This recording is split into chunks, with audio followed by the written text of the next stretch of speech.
Hey everybody, this is Kent Schrum, St. Louis Foundation Repairs. We are here on the third day of the Accomack project in St. Louis, Missouri. We passed our footing inspection yesterday. We're getting ready to do the lift today. We have all of our steel piers in place in the holes. It ended up taking 11 piers total. We've also got lasers ready to be able to gauge our lift.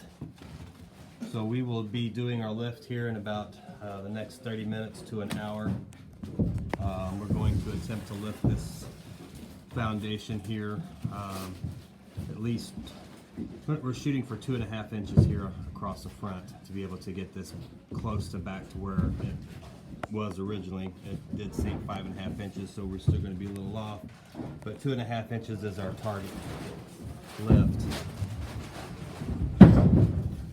Again, this is Kent Schrum, St. Louis Foundation Repairs. Call us for all of your foundation repair needs at 314-520-9515. You can also visit our website at 314, or our website at stlouisfoundationrepairs.com. Call us for house piering, drain tile, and crack repair and wall stabilization. Tune in to our next video after we complete the lift.